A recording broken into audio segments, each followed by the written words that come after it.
Fruit de la coopération tripartite entre l'État congolais, l'Église catholique et sociétés pétrolières, ce projet cher au président de la République est désormais entré dans sa phase opérationnelle.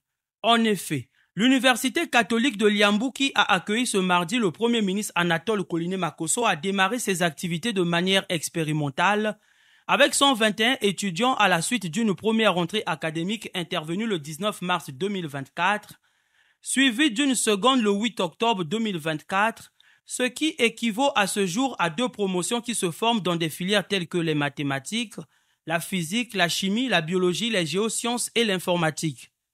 Au terme de sa visite des infrastructures, des salles de classe au laboratoire, le Premier ministre s'est dit impressionné par le potentiel des futurs cadres formés en ces lieux.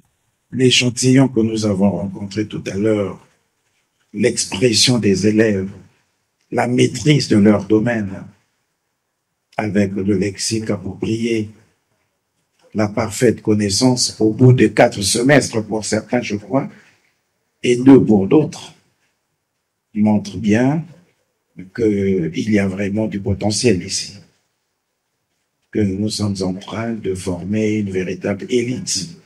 Faisant honneur à la cellule de la communication de l'université, le Premier ministre a répondu à la question d'une étudiante.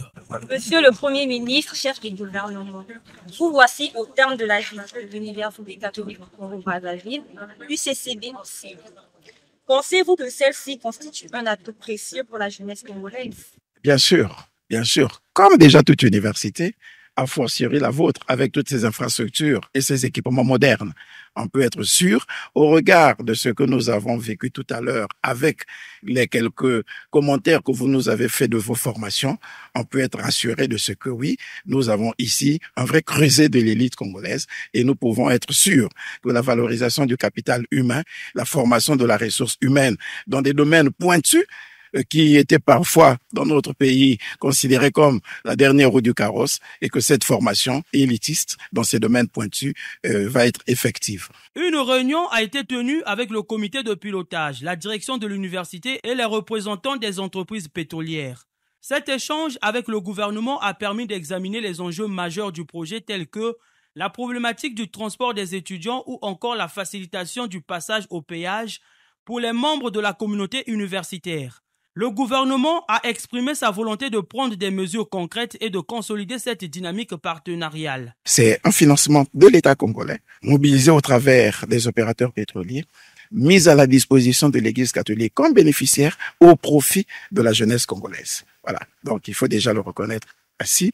Et comment on va continuer à travailler? Nous avons avec l'Église catholique un accord cadre. Dans la mise en œuvre de cet accord cadre, nous verrons comment le gouvernement continuera à accompagner l'Église catholique dans le fonctionnement de cette université. En dehors de sa première phase, dont l'inauguration est annoncée pour cette année par le président de la République, l'Université catholique de Liambou bénéficiera prochainement de l'aménagement de sa voie d'accès, de la construction de résidences universitaires, ainsi que de l'installation d'infrastructures sportives.